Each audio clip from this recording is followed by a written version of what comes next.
I now see the time is 10 o'clock. This is announcement of compliance with the Open Meeting Act, filing of the meeting notice and posting of the agenda by Chris Wadsworth, our Chief of Staff. This is a meeting of the Oklahoma Aeronautics Commission, January 13th, 2021. Second item, call to order and recording of members present and absent. Would you please call the roll? Is Andrea here? I don't see her. She's virtual. I'm here remotely, sir. You're virtually here. Okay, cool. Well, you're much smaller in that view too. Okay, would you call the roll for attendance, please? Thank you, Mr. Chairman. Second Congressional District Commissioner David Conway. Here. Third Congressional District Commissioner Charles Ortega. Here. Fourth Congressional District Commissioner Lindy Ritz. Here. Fifth Congressional District Commissioner Blake Rainey. Here. At-large Commissioner Chairman Jim Putnam. Here. At-large Commissioner Jerry Hunter. Here. Thank you. Item 3 is approval of the minutes of the Aeronautics Commission meeting from December 2nd. You should have a copy of those in your packet if you wish. Are there any additions or corrections to the minutes from that previous meeting? I'll move to approve. Second. All right. We have a move and second. For approval of the minutes, would you please call the vote? Thank you, Mr. Chairman. Commissioner Conway. Aye. Commissioner Ortega. Aye. Commissioner Ritz. Aye. Commissioner Rainey. Aye. Chairman Putnam. Aye. Commissioner Hunter. Aye. Thank you. Okay, minutes are approved. Item 4, introduction of the new district commissioners. Charles Ortega and Blake Rainey. Would you give us some background here, Grayson? Certainly, thank you. Thank you, Mr. Chairman. We have two wonderful new commissioners sitting here at the rookie table to my left. Commissioner Blake Rainey and Commissioner Charles Ortega. Blake Rainey representing District 5 and Charles Ortega representing District 3. Appointed about within a week or two of each other in the month of December. Blake Rainey replaced Commissioner David Amos, who everybody knows, and Charles Ortega replaced Commissioner Mike Ray, who I believe we all know. Blake Rainey, and I'm going to let them speak for themselves too, but I believe Blake Rainey's got a couple of aircraft based out at the Sundance Airport. Is a serial entrepreneur, I think is how he described himself. Has several very successful service businesses here in the Oklahoma City metro area, and is a very passionate man for aviation aerospace. Blake, why don't you introduce yourself and tell us a little bit about what you're doing? Well, I'm a Oklahoma native. I've been married to my wife, Anna, for almost 10 years. I'm a small business owner and private instrument pilot. I've got a open cockpit biplane that I fly, and also a Cirrus. And it's been an honor being nominated by Governor Kevin Stitt to serve. And I look forward to continuing the great job done by Commissioner Dave Amos. And Commissioner Charles Ortega, we've had a long working relationship with him in the legislature. It's going to be a hard transition for me calling him commissioner and getting rid of the representative tag, but I will do my best. He was a representative representing the Altus area for 12 years. Where I think we came to know each other the most was on our military training airspace efforts. We were sitting side by side in the trenches, working on military training airspace legislation for about 4 years, from about 2016 to 2020. And it's been a pleasure knowing him over the years and seeing him serve. And I'm glad that has decided to continue to serve the state of Oklahoma, and I believe is a GA pilot as well, and very excited about Altus Air Force Base. But Commissioner Ortega, why don't you tell us a little bit about yourself too? Sure, thank you. I'm been married now for about 37 years, and Altus has always been my home. I had the privilege of serving, as you stated, in the state legislature for the last 12 years, 4 of which we spent working on trying to protect our military training airspace. And it took a while, but we got it done, and I appreciate it. I've worked with OAC now for that time frame, but I look forward to continuing to serve. I'm a private pilot. I've had the private pilot's license now for about the last 10, 11 years. Legislature kind of took the wind out of the sail in free time, but nevertheless, it's something I enjoy doing and love doing. So I look forward to working with everyone, and I appreciate the governor appointing me to this position. Glad to have both of you on board. And I think, as you'll see, we have a pretty diverse commission in terms of backgrounds and respects and areas of expertise. We have GA, we have airports, we have former military, we have FAA, education, so on and so forth. So we have a very wide breadth of aviation aerospace, and that's really important to this commission because of the different avenues and angles that we say grace over. So very excited to have a full bench, and looking forward to what 2021 has to offer all of us. Okay, next item is a director's report. Grayson? Thank you, Mr. Chairman. It's hasn't been too long since our last meeting in December, but we did have an active month before the Christmas holiday hit.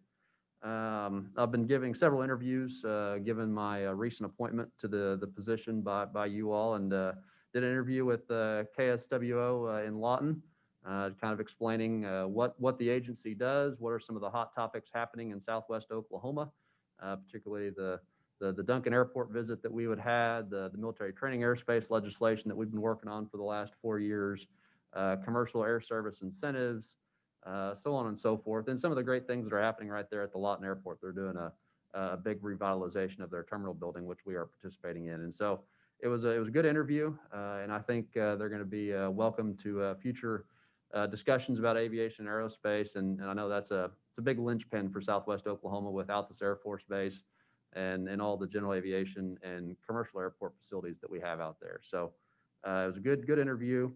December 7th, we had Commerce had a reception that I attended for Rising Star Racing and Dallara. I think I'm butchering that pretty bad. It was held. It's a company that Commerce is calling on. They are in the composites business, have been for many, many years and decades in the Formula One racing scene. Obviously, composites are big for Formula One racing, and they are starting to dabble in the aviation aerospace sector, given how important composites are to aviation aerospace. And so they're very glad to see Oklahoma, see that we were open for business, and see what we can have to offer for a company like that. And so I know Commerce is very excited and hopes that that's going to be a good win for 2021. Spoke to the Norman Chamber of Commerce, Aviation, and Transportation Committee meeting on December 8th. Had a good group of folks there. This is normally a monthly meeting that I would attend in pre-COVID times, and they invited me in as the new guy and just to see what the commission's going to be doing for 2021 and into the future. So had a good discussion there. Had about 40 or 50 people on that particular call. Paula Keedy and I took a tour of the Francis Tuttle sheet metal facility. Francis Tuttle, it's not an A&P program. We have several wonderful A&P programs like Metro Tech or Gordon Cooper or Tulsa Tech, so on and so forth around the state. But there are also career tech programs that are offering special certificates or specializations in particular items, whether that's electronics or sheet metal or composites, so on and so forth. And Francis Tuttle's got some pretty interesting things going on there. They have it's either a 4 or an 8-month training curriculum, which is fairly inexpensive for students to get trained up. And virtually everybody that goes through the program gets soaked up by either Tinker Air Force Base or one of the MRO companies here in the metro area. And it's a wonderful career. They can walk out of there with a certificate, trained in what they need to be trained in. Obviously, they're not going to be experts. They go to Tinker and continue on the job training. But this is it's a great pipeline and a great option for not only young students coming right out of high school, but for those that are in careers that they may not be happy with, or they're looking for a career change, or due to COVID, they may have been laid off and are wanting to have a bit of a more stable career option. And so Francis Tuttle and other career tech systems across the state are really doing some fabulous things, whether it is the full-blown A&P class or if it's a more tailored certification program for what the industry needs. And it was really pretty amazing, kind of eye-opening for Paula and I to go see that these kids and adults together are working on furthering their career in mechanics or skilled labor, and they're going to have almost a guarantee that you never say 100%, but basically a guaranteed job walking out of that program. I took a tour of the Oklahoma History Center right before our first big December snow event. They have a wonderful space exhibit section that they opened up recently. I have some amazing space memorabilia there at the Oklahoma History Center. And to continue on with kind of the aviation wing, so to speak, of the Oklahoma History Center, they're looking at an aviation history exhibit. And it's almost like it's going to flow from the early days of aviation history of Wiley Post and Clyde Cessna and others that were very instrumental in the 19-teens and 20s and 30s and 40s, and move that into the space. And so it's almost going to be like a historical timeline here of here's how aviation was born in Oklahoma, and then head into the space era as that came along. And so I think I'm going to sit on a task force or a group to see about trying to obviously get some memorabilia, get some ideas put together, raise some funds to put forth that great little exhibit there to commemorate aviation's history and heritage for Oklahoma, which we know it has a rich heritage right here in Oklahoma from all the things that we talk about on a day-to-day basis. And I'm pretty excited about that. We obviously have a lot of wonderful aviation museums here in the state, whether that's the Tulsa Air and Space Museum or the Stafford Air and Space Museum out in Weatherford. And I would expect that the Oklahoma History Center is going to put on a good product at the end of the day. And hopefully here in a couple of years, we'll have some kind of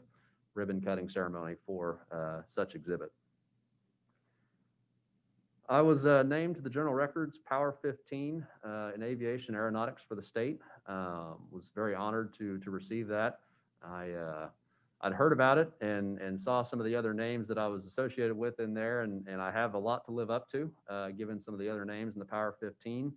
I think I may have been the youngest person on the list, but very honored, very humbled by that. I've been able to affect the little effect that I've been able to have on aviation aerospace here in the state at the Aeronautics Commission, and do my little piece to contribute to the betterment of the industry here in Oklahoma. Very proud to do that, and look forward to a long career in making Oklahoma's aviation aerospace sector the best it can be.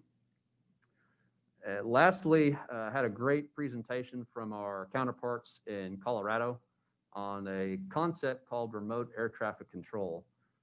We may try and get them in to do an actual presentation themselves, because I'm by no means the expert in this area. But as you all know, most air traffic control is all done by a physical tower located at the airport. Those physical towers are pretty expensive. To put a cab up there that can hold, 3, 4, sometimes 10 or 15 people, depending on the busyness of the tower. To stick that tower 100 foot or 150 foot up in the air is expensive. That's not a cheap process. And so several years ago, in fact, I think it started off in Europe, they started looking at a remote tower concept. And what that is basically moving that tower cab from up in the air physically with people looking out the window down to ground level. And instead of looking out the window, they're going to be looking at video screens and camera screens that are going to show what they would normally see if they were sitting up in the air 100, 150 foot. And that's some really interesting cutting edge technology. One, from a efficiency standpoint, you got to think about, okay, if I can do away with actually physically having to have the people there in the tower up in the air, what are some of my efficiency gains? Can I have a centralized location in a region that could have maybe 5, 6, 7, 8 different towers in a building at ground level, much cheaper, and then have those cameras at the airport that are going to provide the real-time information and data to the controllers. It's also going to be much cheaper to put in these towers. You look at a manned tower up in the air, you're looking anywhere from 5 to 10, sometimes 20 or $25 million. And then obviously your busier towers are on up in the 50 to 70 to $100 million range. But we're focusing on the less busy, smaller towers at general aviation airports or smaller commercial service airports. And so they've gone forth. They are one of 2 test sites in Colorado. The other one's just west of Washington, D.C. and Virginia, I believe. And they're testing this concept. And obviously with the FAA, they have to prove the concept, prove that it's safe, prove that it's reliable, and prove that we can control traffic in an efficient manner, just like we would if there was a normal control tower at an airport. And so I think this is going to be the future of air traffic control, especially for our smaller airports. I would like to get them in here to do a little presentation to you guys for maybe 10 or 15 minutes, one of our commission meetings the rest of this year. I would say in the 5 to 10 year range, you're going to start to see these pop up across the country, both as replacement towers and also as new towers for airports that may not have been able to afford previously a manned traditional tower.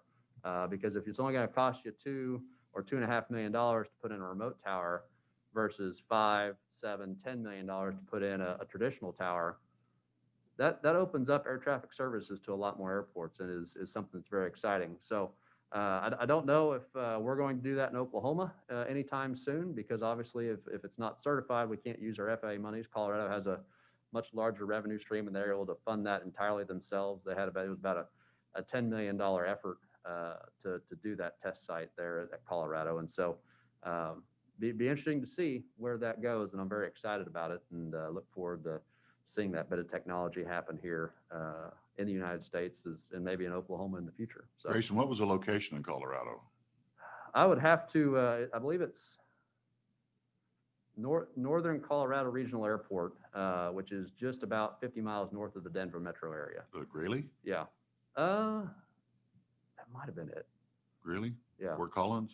I think it was Fort Collins. There we go. Okay. Yeah, Fort Collins. All right, thank you.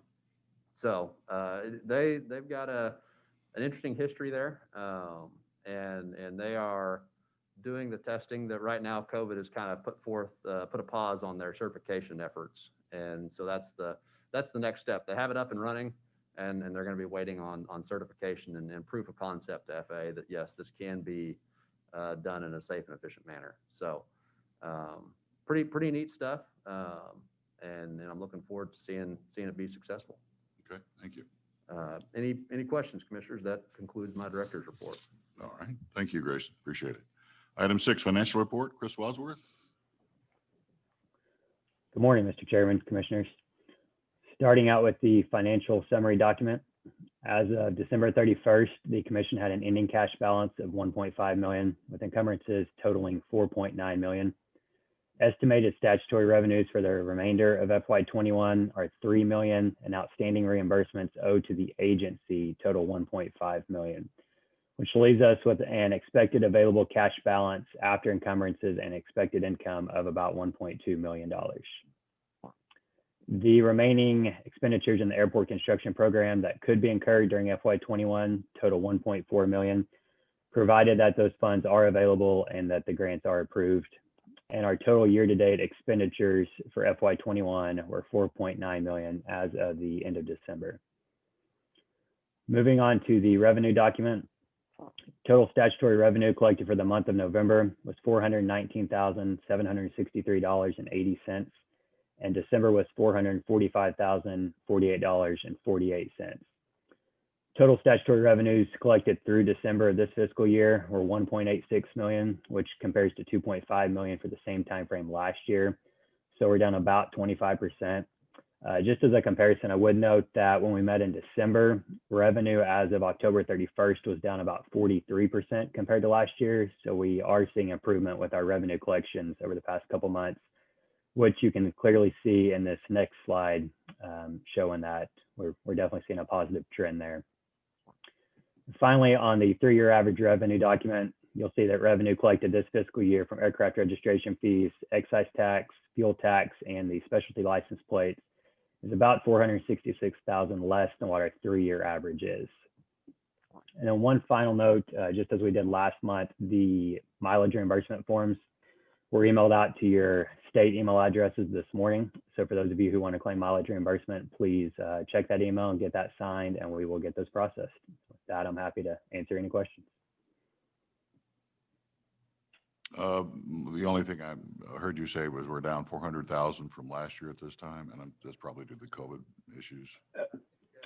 Chairman, that's definitely due to COVID and people not acquiring aircraft that they normally would.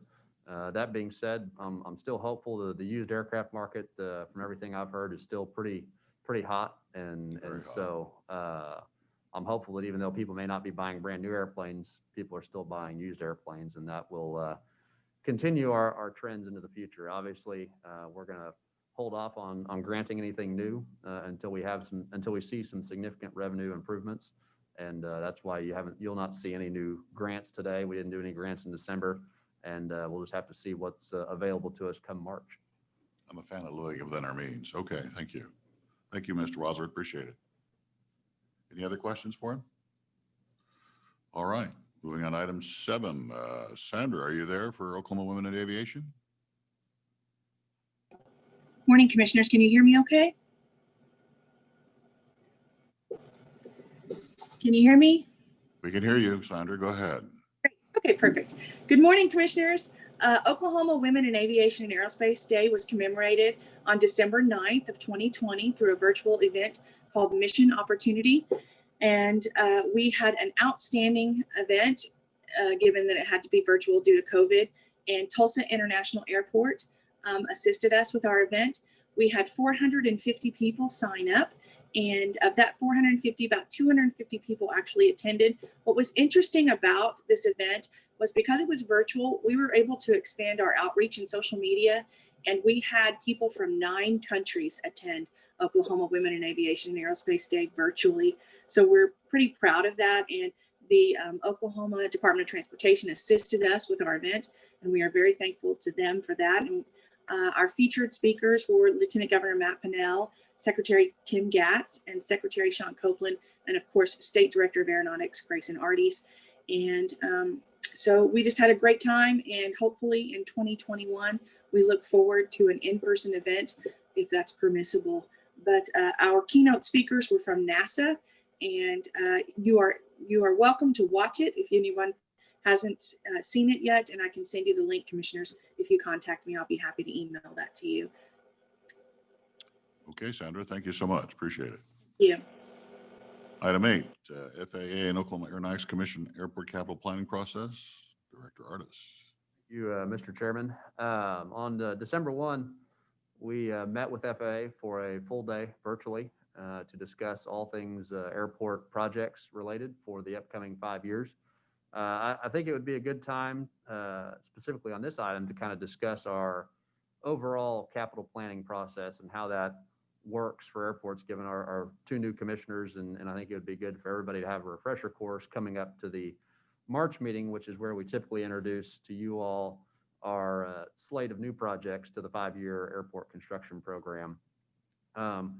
We work hand in hand with our federal partners at the FAA as well as with our airport sponsors, which are mostly represented by municipalities and communities across the state. We have a few sponsors like the University of Oklahoma or the Mid-America Industrial Park, which are not technically a municipality, but they are considered airport sponsors. So that's, I think today's discussion that I want to set up is how does almost like how Sandra does, how a bill becomes law, how an airport project becomes real.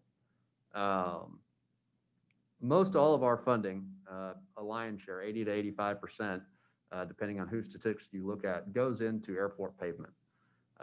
So you've heard from our airport engineer, Ben Nahavi, how important maintaining our pavement, watching the pavement, doing pavement management on a routine, regular basis is to our capital improvement program and our airport construction program. The reason for that is obviously because we put most of our money into pavement. We want to know what the life cycle of that pavement's like.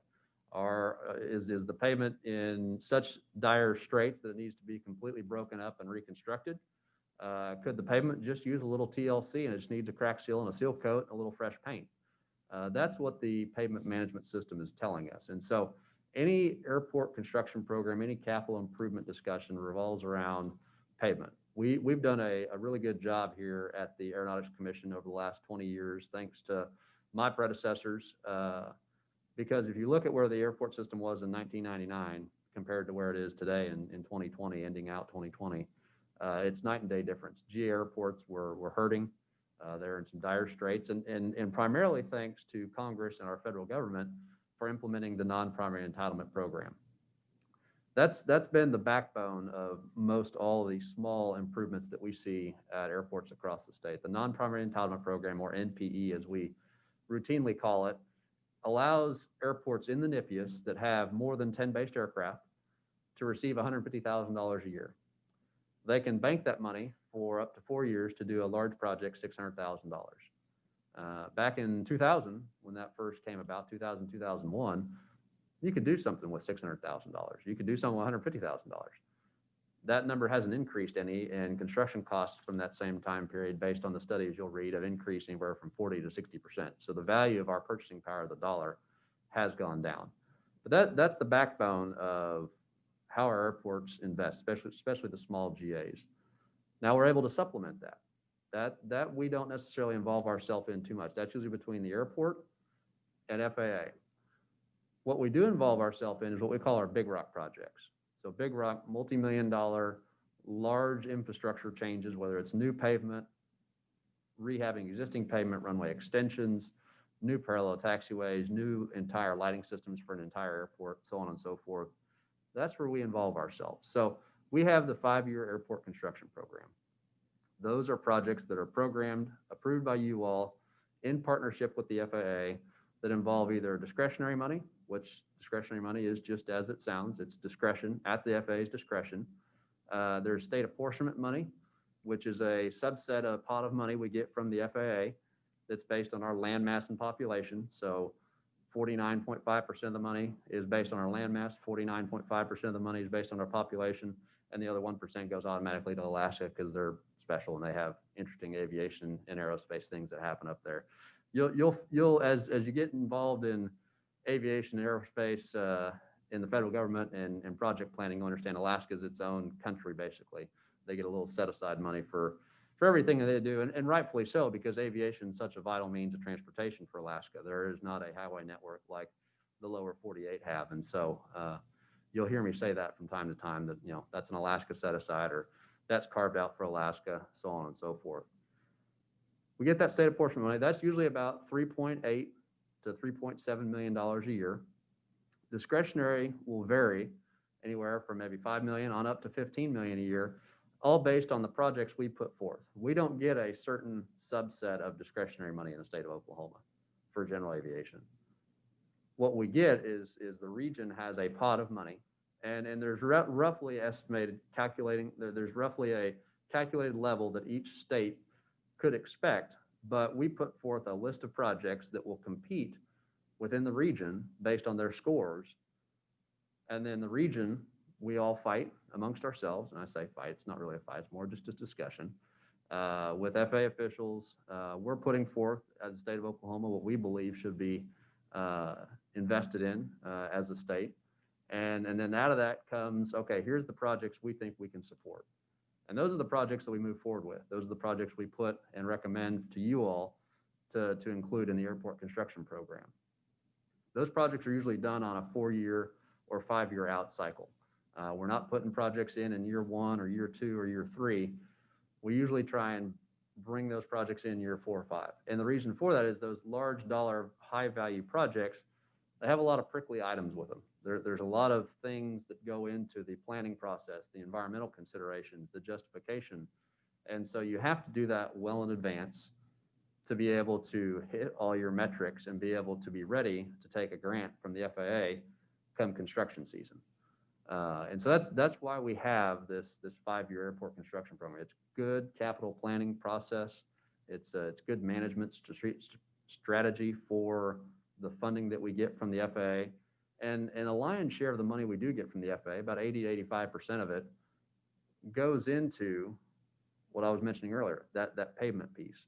And so whether it's a crack seal coat, whether it's an overlay, whether it's a joint seal spall repair, runway extension, could be a new parallel taxiway, so on and so forth. That's where a lion's share of our money goes. And in the backbone of the system, it goes into the backbone of the system, which is our regional business airports.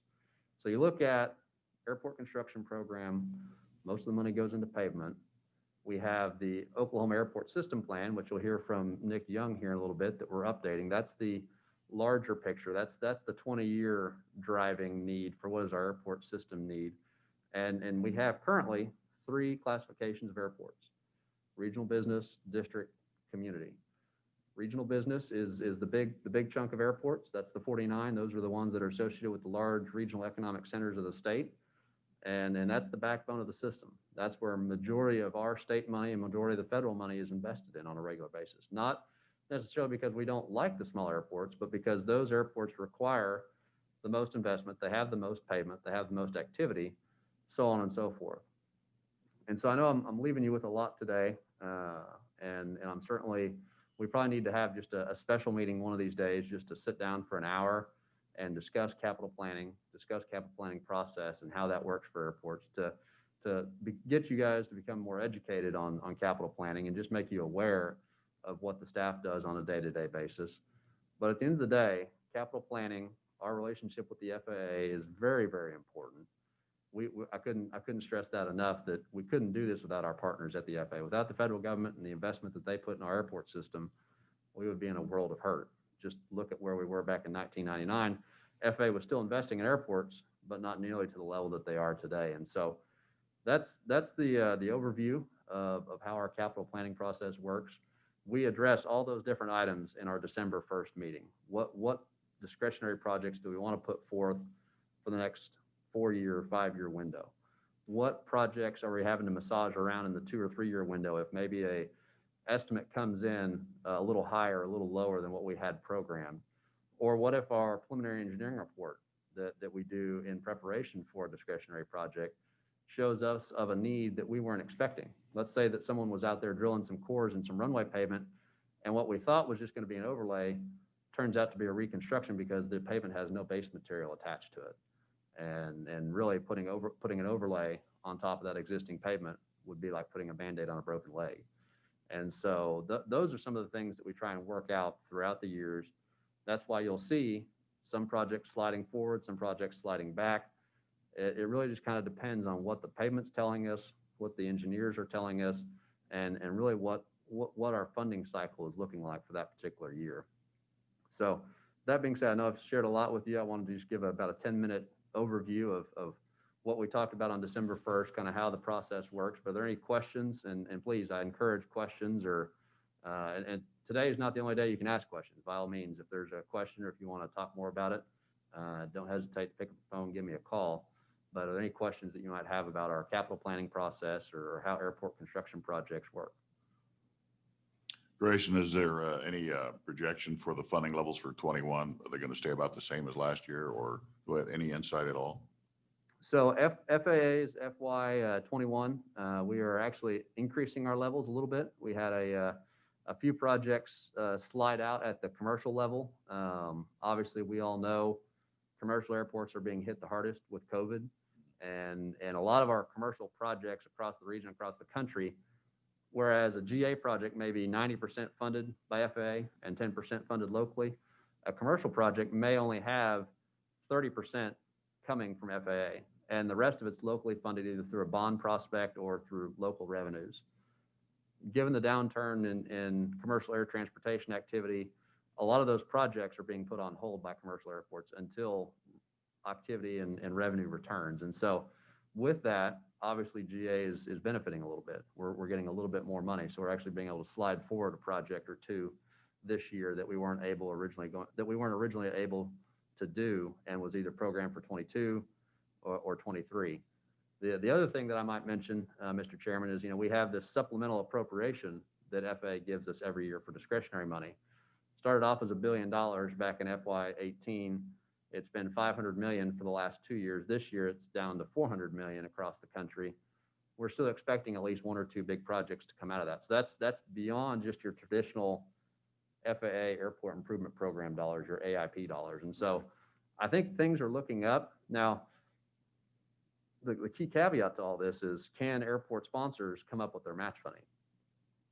Their, city budgets are in the same position that commercial airports and everybody else is in. We're hurting for revenues. And so if I'm hopeful it doesn't happen, but if an airport comes to us in May or June and says, look, we got a $3 million project and I can't come up with $150,000 to make this go, we're going to have to make a quick turn and do something about that. So I'm hopeful that this kind of benefit to what we're seeing on the GA level, we're able to realize that. But it's not without potential fraud or peril too, given the budgets that municipalities are experiencing. All right. Any other questions? Thank you.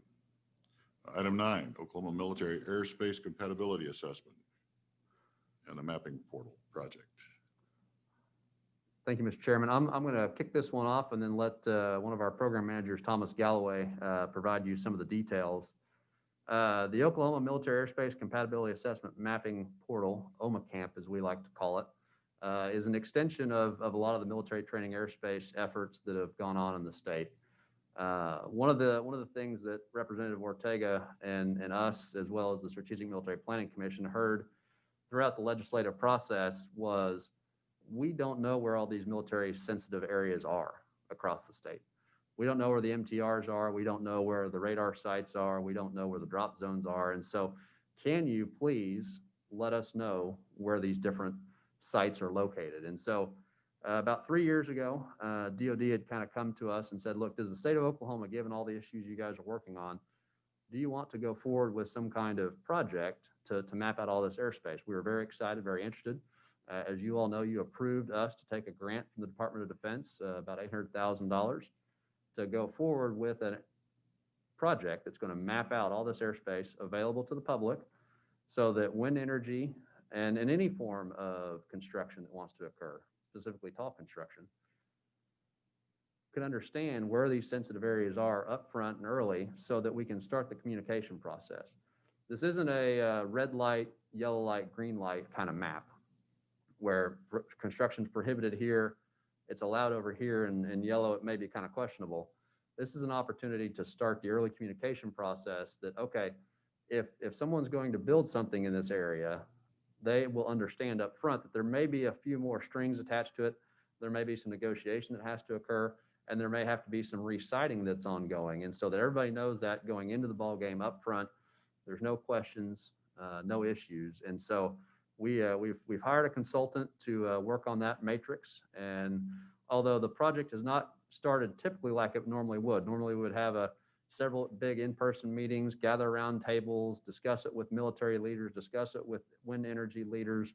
They've been working a lot in the background and a lot of the information. I'll kind of let Thomas brief you on some of those items and topics that they've been working on so far today. Thomas, if you're on, why don't you brief the commission on some of the more detailed items for what OMACAMP is happening today. Certainly. Good morning. My briefing will indeed be brief, as Matrix is working on the project. So they are currently in the data collection stage of the projects, and they have pulled most of the sort of open source data that they could. They are preparing for stakeholder meetings and community outreach to get some of the more specific and more institutional data that they need to build their mapping portals. As far as preparing for the stakeholder meetings, they do have the initial project briefing in process. They're working on a brochure and the project website, both of which should be done toward the end of the month. The stakeholder meetings are planned to be February 25th with stakeholder interviews during the first 2 weeks of March. And Matrix does have their formal request for informations ready to go for those stakeholder meetings. They are completed and under internal review there by Matrix. They've also had discussions on where the GIS mapping will be hosted when it's completed, and it's looking like ODOT will be doing the hosting for the actual software maps. Are there any questions? Estimated completion date? The estimated completion date for the project was scheduled for April of 2021, and we are looking like we are still on schedule for that. Hopefully sometime this spring, Mr. Chairman, we'll have it wrapped up and going. In front of you all is a letter. This is kind of our generic letter. You'll see that we're sending out to our stakeholders, just asking them for support, giving them some brief information on the particular project. I want to say thank you to Secretary Gatz and Secretary Ben Robinson and Chairman Randall McIntyre for signing that letter along with me to send out to our stakeholders. It really goes to show you a good unified state effort from both Transportation and Strategic Military Planning Commission and our Military and Veterans Affairs. So good to have everybody sign that letter, and I'm hopeful that come this spring, provided we're able to get everything we need to, thanks to COVID, we can come up with a good product and we'll be able to publish that. And that will be a very important event for us. That's a good, it's a good item to continue on with our military training airspace legislation efforts and some of the regulations the state's trying to do. And this will kind of be the final bow or ribbon on top of the cake, so to speak. We're hopeful that that's going to close everything up and that we'll have a good relationship moving forward and everybody's going to be happy. Okay, thank you very much. Thank you, Mr. Galloway. Appreciate it. Item 10, Oklahoma Airport System Plan Update. Mr. Young. Thank you, Mr. Chairman. Good morning, Mr. Chairman and Commissioners. For the Oklahoma Airport System Plan Update, this project is finally about to begin. It's been in the process since I came on at the end of 2019, and so we finally got the contract signed and are getting ready to move forward with the project. This project will provide the agency with an inventory of the state airport system and also help to identify adequacies, deficiencies, and any redundancies to aid in the planning process for the future projects, much like Director Arties just referenced moments ago. The contractor for the project has been selected, and that is J'Aviation, and they will also be assisted by Lochner Engineering. The project will begin by sending out a study announcement letter later this month for airport sponsors to complete. Here, what we have is a sample of that project, and in the previous slide, you're able to see the full color project logo that was selected for this project. And that logo will be at the top of this letter and be sent out later this month for airport sponsors. The announcement letter is still being finalized, and this is the first draft that you see here. Once this is finalized, the study announcement letter will be sent out to all the sponsors as well as an inventory questionnaire form. This form will allow sponsors to provide information regarding facilities and services that are available at each airport within the state system. There will also be a paper form. There will be a paper form as well as a way to complete this form online so that we can get as many responses back as possible. We want to make this as easy as possible for all airport sponsors so that we can get as much inventory information as possible, because that's really what helps us make these planning decisions that Grayson referenced earlier. In addition to the sponsor inventory form, there will also be an outreach survey, and this will be available to all aviation stakeholders to complete online. This survey will allow any user of our airport system here within the state to provide valuable feedback to the agency. So not only are we looking for information from airport sponsors, but we also want users of our entire airport system so that we can gather that information and make the best decisions possible going forward as an agency. With this project, we anticipate the completion by December of this year. And with that, I stand for any questions. And thank you for putting that logo back up there. That's something I really like the logo that we came up with. So I'm glad that we were able to share it today. Jerry, is that your airplane on that logo? Never mind. Okay. Not quite. All right. Any other questions for Mr. Young? All right, we'll move on to item 11, Aircraft Pilot and Passenger Protection Act update. Thank you, Mr. Chairman. For the Aircraft Pilot and Passenger Protection Act update, obviously referred to this often as APA, since our December meeting, we have approved 20 applications, and there are also 2 pending applications, as you'll see on this list here. I believe there's actually been one more that's trickled in here just recently, so we have 3 total that are pending. And with these that are pending, we're simply waiting for airport comments and the final FAA or a final FAA determination before we complete those. As you'll see in the gray area there in the second item, there are also 5 applications that were withdrawn by the sponsor. These applications were withdrawn were actually wind turbines near the Thomas Municipal Airport as part of the Traverse Wind Energy project that is being constructed by Invenergy LLC. We wanted to highlight these because this project really serves as a prime example of how the application process can help lead to communication between all parties to arrive at an acceptable solution.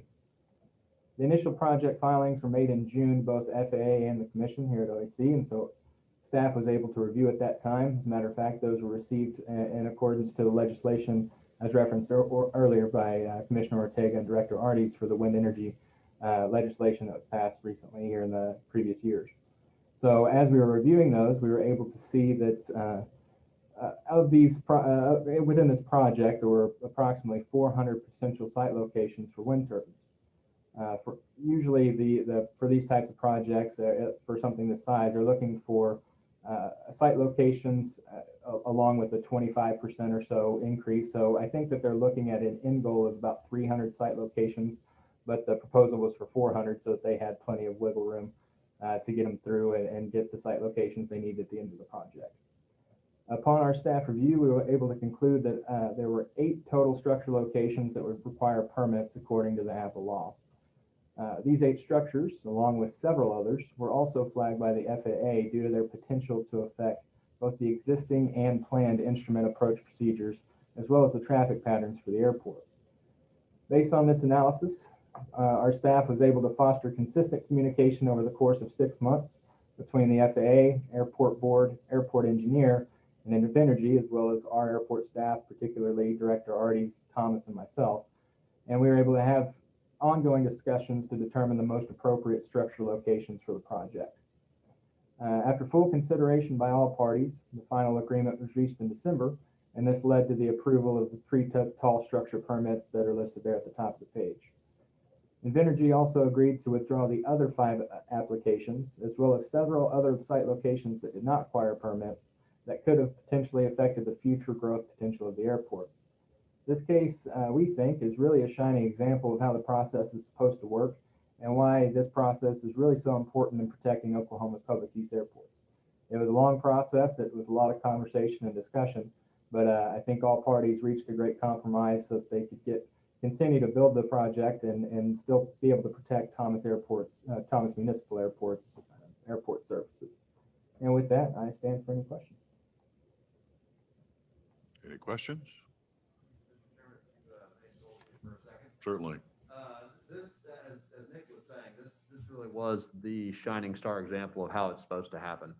APA is not there to be a quick yes or no. APA is there to bring parties to a reasonable negotiating table and not just have the FAA airspacing process to deal with. Because as we all know, basically every time the FAA issues a determination of no hazard, this APA process puts some teeth into people that want to build things near airports. And Invenergy came to us a willing partner to negotiate.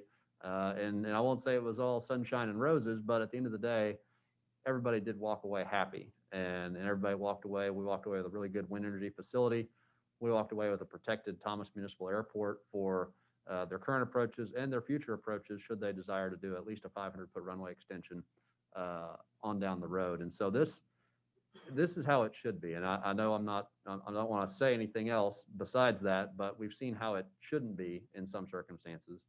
This is a good example of how it should be. And I'm certainly proud of the team and the work we've done, but I'm also proud that we are finally having maybe a turn of the corner when it comes to some of these negotiations. And we understand that there are important things out there existing in Oklahoma's economy today that we don't want to do any negative harm or impact to. And so I'm proud of the team, proud of the airport, proud of the airport system, and all those involved in this. And I think this is something that we're going to hopefully see more of on down the road. Okay. Yeah, it is encouraging to see that all this is going on. Appreciate it. Item 12, legislative congressional regulatory update. Director Artis and Sandra Sheldon. Thank you, Mr. Chairman. I'm going to let Sandra speak about the legislative session, and I've got some items here for the congressional update. Sandra? Morning, Commissioners, again. I hope you can hear me. Okay.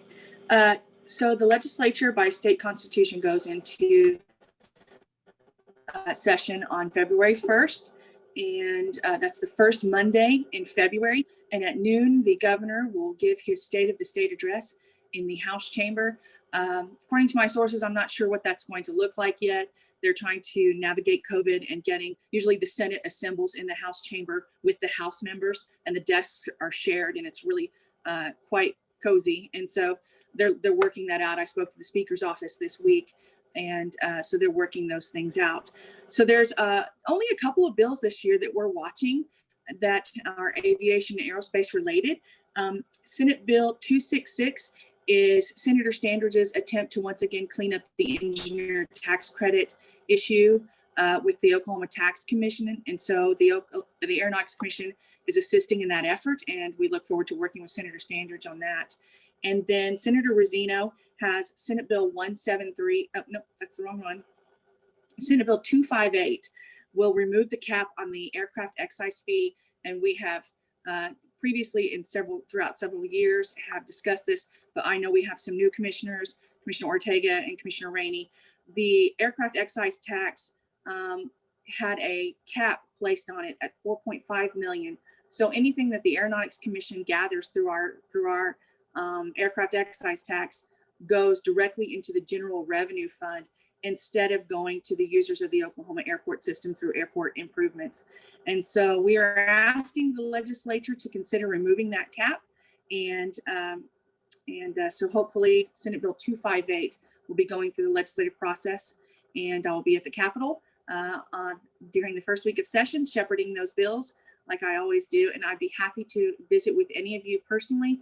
If you would like to reach out to me, you have my cell number, and I will yield for any questions on that. Thank you, thank you, Sandra.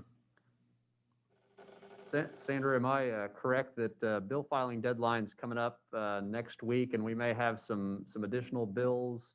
Yes, it's 19th, and I'm looking for some unmanned bills that have not been filed, and there may be some air service bills. I just checked today our legislative tracking, and in fact, just moments ago, and there has not been any legislation. So I do expect for some other legislation to come forward. We're also watching some bills that would affect Chief of Staff Wadsworth's duties, things that affect the agency. And so we'll be watching those as well. He is watching that with me. And so Senator Haste has a bill that I need to visit with him about that has some old language in it about the Aeronautics Commission. So we're always watching these things, and I'd be happy to visit with anyone that has any questions. And I think I might add that I know Senator Standridge has put in a bill to change the engineer tax credits, which obviously is near and dear to our hearts. But I think Senator Pugh is also going to be looking at doing a similar fix to the engineer tax credits. And so we've got a couple of really good champions there on the Senate side that are going to hopefully fix that bit of a black eye that's been caused by one of our really great public policy incentives for recruiting aviation aerospace companies and personnel to the state of Oklahoma. Are they connected on that? I believe so. Yeah, I believe they're working They're hand not in. coming at it from different. I don't think they're coming. They both have the same desire and mission. Obviously, Senator Pugh, being a fan of aviation aerospace that he is, wants to see this fixed. I know Senator Standridge, a pilot, but he's coming at it from, he has several constituents that have been negatively impacted by some of the tax commission's rulings. And so I think they're working hand in hand.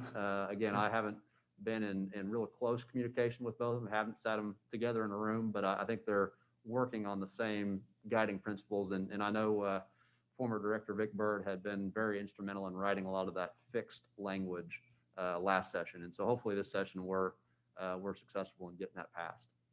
I think we would have been last session if not for the COVID wall that we ran into. Thanks. Okay.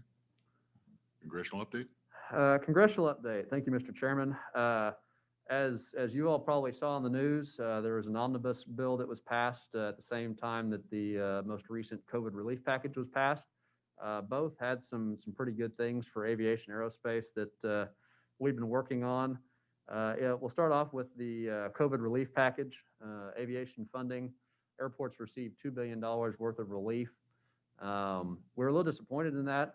There was a much greater need for relief for airports. They are hurting just like the airlines are, because obviously their air traffic is down. When air traffic is down, the revenues are down from landing fees, concessionaire fees, people moving through the terminal, so on and so forth.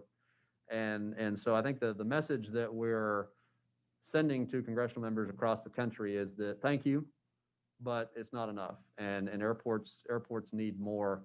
I think the issue has been, listening to some of the national calls on AAAE, is that although in the original $10 billion that airports received, they've granted out about 90 or 95% of that, only about 50% has been drawn down.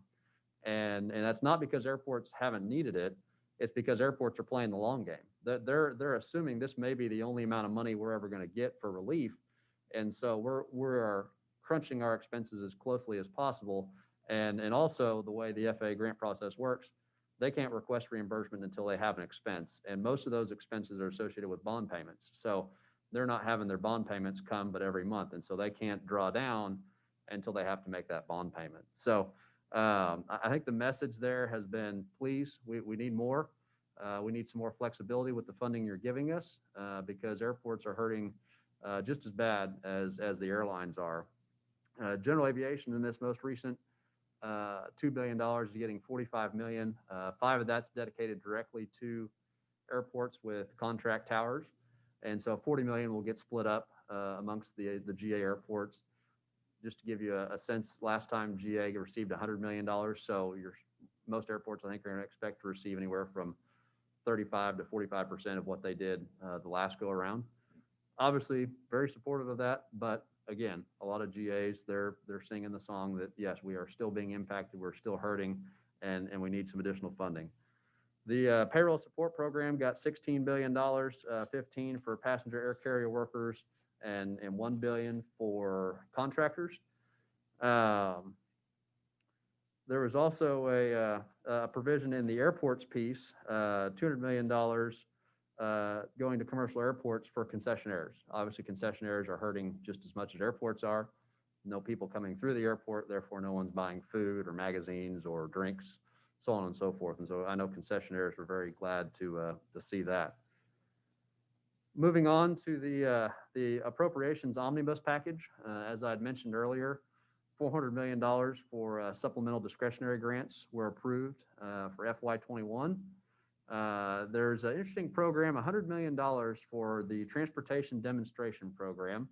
That's kind of a new program to work on some intermodal, multimodal options, specifically for airports that are former military facilities associated with or nearby maritime port facilities. And so I don't know if we're going to take any advantage of any of that here in Oklahoma. Talking to Senator Inhofe's office and Senator Langford's office, seeing if maybe one of our airports on the eastern side along the McClellan-Kerr navigation channel might be able to take advantage of that. We'll see. But we have lots of former military facilities that are now general aviation airports. We've checked that box in a lot of places.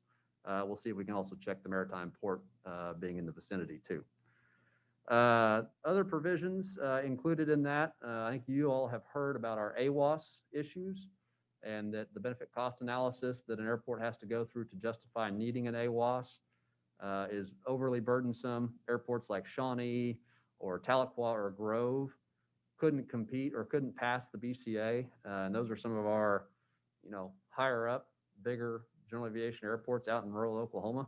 And so if they can't compete with the BCA, I know 80 or 90% of our airports are going to compete with it. So Senator Inhofe's office heard our cries, and there was a provision in there previously that states with populations of less than 50 people per square mile did not have to do the BCA for AWOSs. Oklahoma missed that mark just by about, I think it was 2.5 people per square mile. We were at 52.5. So, well, we were on the wrong side. That's just the nature of the beast. So what we were able to get affected in this omnibus bill was we, instead of doing it by state or reducing that number down, we also looked at county level. And so that same provision now would exempt the BCA requirements for airports that are in counties with 50 people per square mile or less, which impacts about 60 to 70% of our counties. So about 70% of our counties in Oklahoma, I think 48 or 49 of them are less than 50 people per square mile. And so that's going to impact a lot of airports, will allow them to either get new AWOSs or replace their existing AWOSs without having to go through that BCA process. We're very thankful to Senator Inhofe's office and others that worked on that BCA provision. In the omnibus contract tower, which is near and dear to our hearts because 6 of our towers are contract towers, they include full funding for the 257 contract towers across the country, about $2.8 million more than what was appropriated in FY20. Unfortunately, some of the things like the Contract Act that would allow retired FAA air traffic controllers to go work at a contract tower without some of the concerns with their retirement package did not get passed in the omnibus, but the Contract Tower Association is looking forward to working with the new administration in FY21 to hopefully get that piece of legislation affected for the Contract Act. all in all, I think we were pretty pleased with where the omnibus and the COVID relief packages were for aviation aerospace. Obviously, we didn't get everything we wanted, higher funding levels, a few of the other technical policy related issues, but I think we're happy, or at least satisfied. I don't know about happy, but satisfied. And we're looking to affect more change moving forward into the upcoming year. And we'll definitely be working with our congressional delegation to affect that change. So that's all I have, Mr. Chairman, Commissioners, but I'll stand for any questions. Questions? All right, moving on to item 13, airport construction program update.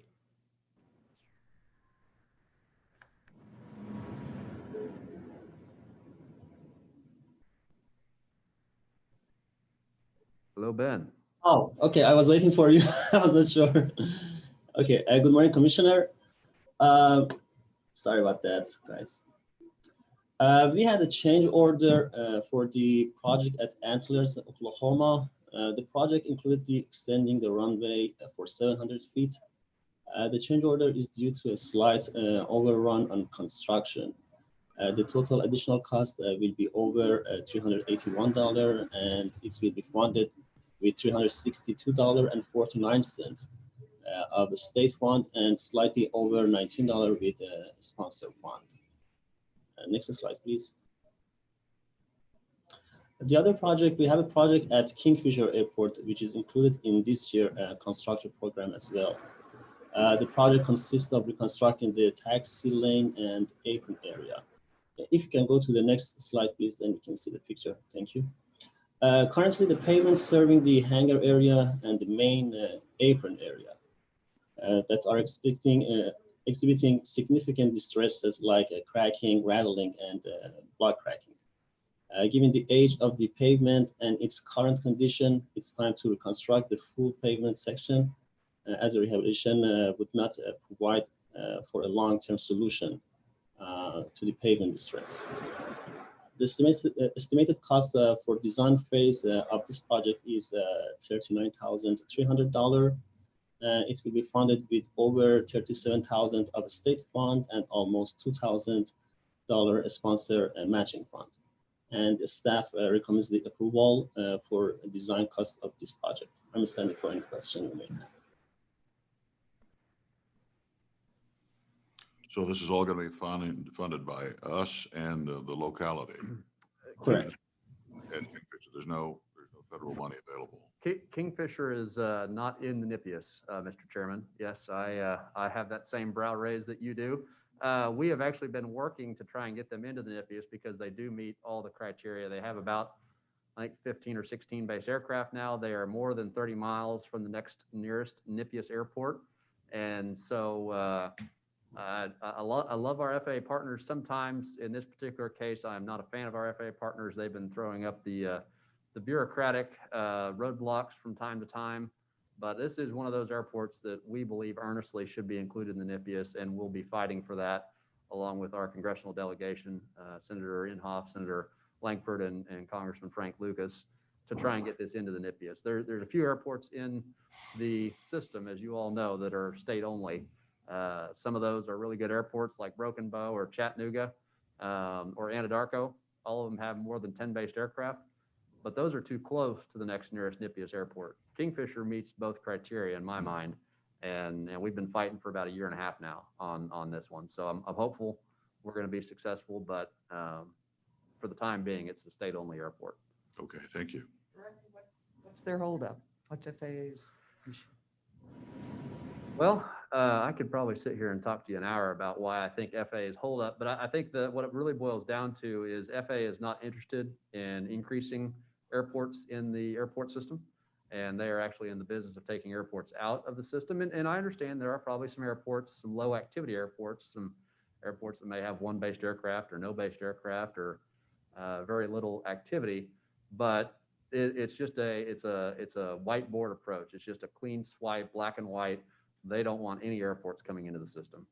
And so at the end of the day, that's the linchpin is they have, I think from DC, there's been an edict that's come down that says no more airports into the NIPIUS, only airports coming out of the NIPIUS. So yeah, that's the linchpin. because there was even some people that may have hinted when we were trying to get Kingfisher in, well, can you take some airports out and we can do a trade? And I said, well, from everything I've heard from Senator Inhofe and our congressional delegations, we don't want to make this a trade. We want this on the merits. If we're going to do some horse trading, let's maybe try and get some of these airports that don't meet it on the merits, like a Chattanooga or an Anadarko or a Broken Bow. We'll do some trading for those maybe. But this one, since it meets the requirements, at least I believe so, and as does our congressional delegation, let's just do it on the merits. But I think, short answer long, it's just black and white. No new airports in the NIPIAS. And I've had an opportunity of Kingfisher and India. There's small businesses and businesses that are not even listed here that utilize that airport. So It's a great story, the Kingfisher Airport. Going back, that was just a grass strip about a decade ago, and the community had come to us, and their state representative and state senator had come to us at the time and said, we need a paved runway in Kingfisher, Oklahoma, and it was almost like a bluff from the commission. Well, it's a state-only airport. We can contribute, $500,000 if you guys can come up with the rest of the money to build your paved runway. And we knew it was going to be about $1 million. We had no idea that we thought Kingfisher would come up with $500,000 to do a paved runway. But lo and behold, a year and a half later, they came back to us and said, all right, we'll call. And they called, and we put them in the construction program. And sure enough, we built that runway for about $900,000. And about a year later, we put lights at it. And then about 4 years later, we built that taxi lane that you see there on the bottom left portion of the picture. And so we've done some really good things. And Commissioner, as you're saying, that it really has taken off like gangbusters out there. And so it's unfortunate that the FAA has taken such a black and white approach. But Commissioner Ritz, you can't be too shocked at that, right? Nope. Okay. Any other questions? Item 14, expected projects for calendar year 2021. Mr. Young. Did we have I think that was an action Oh, needed, Mr. Chairman. I beg your pardon, action required. You're right. Okay, so we are looking for a motion to approve. Move approval. Second. You call the roll, please. Commissioner Conway, Aye. Commissioner Ortega, Aye. Commissioner Ritz, Aye. Commissioner Rainey, aye. Chairman Putnam, Aye. Commissioner Hunter. Aye. Thank you. I stand correct. Okay, now we're up to 14. Calendar year 2021, Mr. Young. Thank you, Mr. Chairman. Here we'd like to bring before you the projects we expect to bring this calendar year to the commission to be granted for calendar year 2021. And if we move to the next slide, our first project is in Ardmore Downtown Executive Airport. This project will be to rehabilitate and reconstruct the parallel taxiway system and install taxiway lights and signs. And total project cost here is going to be about approximately $2.8 million. FAA portion of that just over $2 million. State portion at $615,000, and a local share at $115,000. And obviously, all these as we go through is going to be for information only, as we anticipate to bring these before you for vote for grant approval later this year. And on the next slide, please. At Boise City Municipal Airport, their project will be to rehabilitate the runway pavement and install LED runway lights. For a total project cost of just under $1.7 million, the FAA portion of that being $1.1 million. State share, the commission share at $458,000, and a local share just under $90,000 for that project. Next, please. Project at Clarence E. Page Municipal Airport in Yukon. The project will be to reconstruct portions of the apron area. As you can see, those highlighted here in the visual. The total project cost for this project at $1.5 million. The FAA portion at 1.3, and then the state and local splitting the match money there at $76,000 a piece. Next, please. The El Reno Regional Airport. This will be to construct the new terminal building out there, as I'm sure we've all been looking forward to and hearing a lot about with our old friend Adam Fox. Total project cost for this is going to be $1 million, with $500,000 from each the state and the airport. And we do have a few different terminal projects that we'll discuss here, and I'll let Director Arties address some of those as we get going forward. But for now, we'll go to the next slide, please. At Guyman Municipal Airport, their project will be to rehabilitate the runway pavement.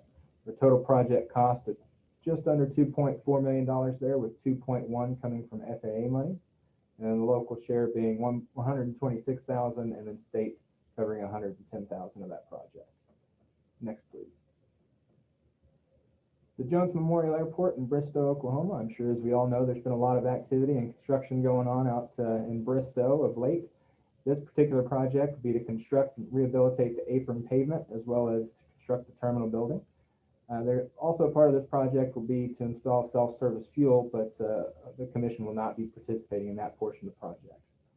The total project cost for this will be $1.375 million, with the commission giving $259,000, the local share at $293,000, and then the Economic Development Authority grant, Economic Development Administration grant, $822,000 for this project. And Director Arties, did you have a few things you'd like to say about this project, since we do have so much going on out there? Mr. Chairman, if you'll indulge me. Sure, go ahead.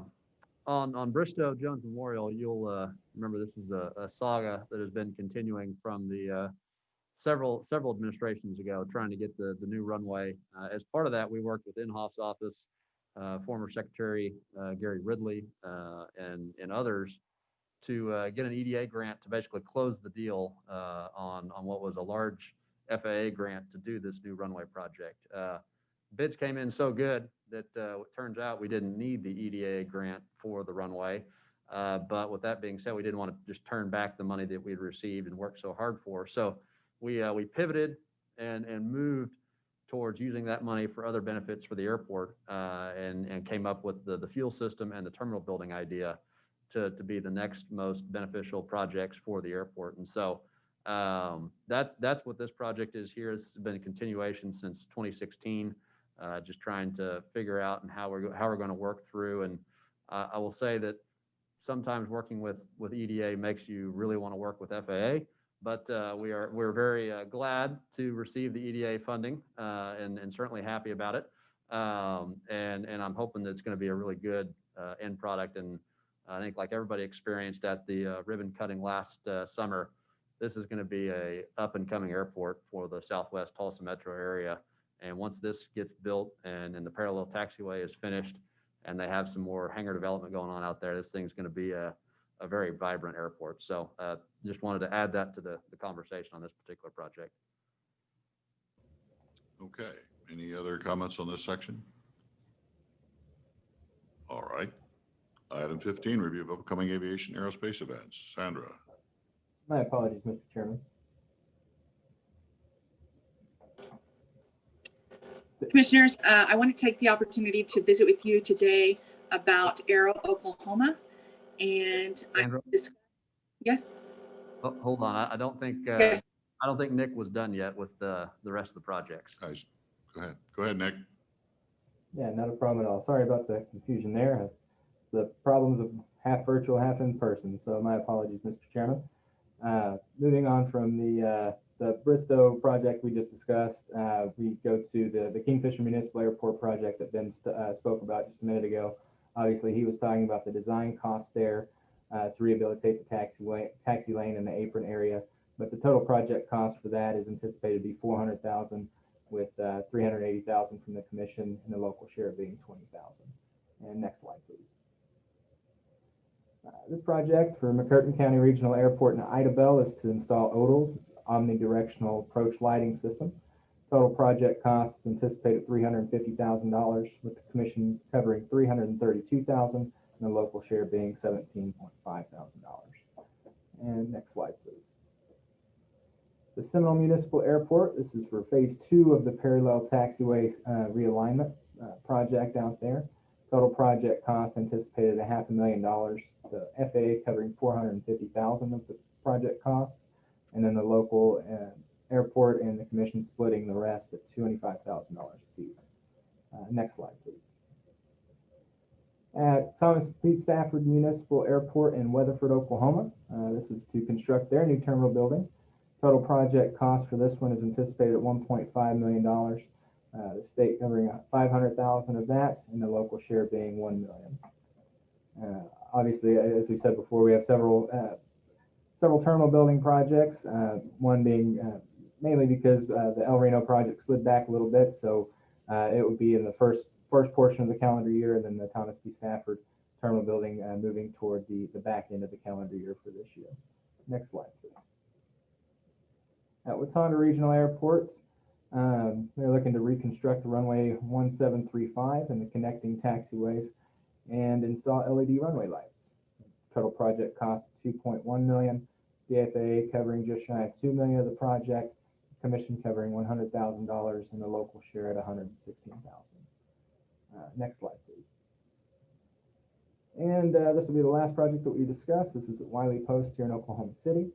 This project will be to rehabilitate runway 1331 pavement and install lighting, or actually to rehabilitate the pavement and the lighting. The total project cost will be $1.5 million, with the FAA covering $1 million of that. The Commission contributing $425,000 and a local share of $75,000. And with that, thank you, Mr. Chairman, and I will stand for any questions. Are there any questions? Sounds like a full plate. Thank you. Okay, now upcoming aviation events. Sorry to jump the gun, Sandra. That's okay. I just wanted to talk to you just a little bit, Commissioners, about Aero Oklahoma. I know a lot of our aviation events have not been happening around the state. I know OPA has been doing some meetings. And so Aero Oklahoma, I've talked to the Speaker's office, and I've also talked to Capital Asset Management, who oversees the building, and especially the scheduling of the rotunda. And they have not permitted groups or organizations to meet inside the Capitol. And this has been due to COVID, but also due to construction. And so you'll recall in 2019, Aero Oklahoma was unbelievably successful with 70 exhibitors and over 1,000 attendees, and we raised $20,000 to cover that event. And so we are exploring our options. They were supposed to meet last week about the permissions to meet inside the Capitol. And so I spoke to Senator Rosino yesterday, and he told me that they were working on meeting to see if they're going to allow groups inside the Capitol. If we do Aero Oklahoma, we are looking at maybe a early May event, and I will keep you apprised. Director Artis has been really vigilant about seeing if this would be something we should or could do. And so I've been in close contact with him and also with Mr. Wadsworth. And so I'd be happy to yield to any questions, but that's about the only thing that we're looking at this year. And of course, Women in Aviation would be in December, and hopefully by then we will have an in-person event as well on that. Any questions for Sandra? Okay. Item 16, concluding remarks, Director Artis. I don't have any concluding remarks. I'm good. Thank you all for participating today, and I'm looking forward to March. There may be there's some words that the legislature may be considering some amendments, permanent amendments to the Open Meeting Act for allowing the virtual process that we've had in the past. So we'll keep our eye out for that and be flexible for our March meeting. We may be going back to a virtual style, or maybe doing some kind of a hybrid. So we'll keep you posted and see what the flavor of the day looks like for our March meeting. Okay, item 17, announcement of the next meeting. On the calendar, I see it's March 10th, 10 o'clock in the morning. And until we hear differently, it'll be here, I understand. Yep. The other dates are as published in the last set of minutes. Are there any questions or corrections? Is there any new business to be brought before the commission which could not be foreseen in the last 24 hours? Hearing none then, I move for adjournment. Meeting is adjourned. Thank you very much for coming today. Thank you, Mr. Chairman.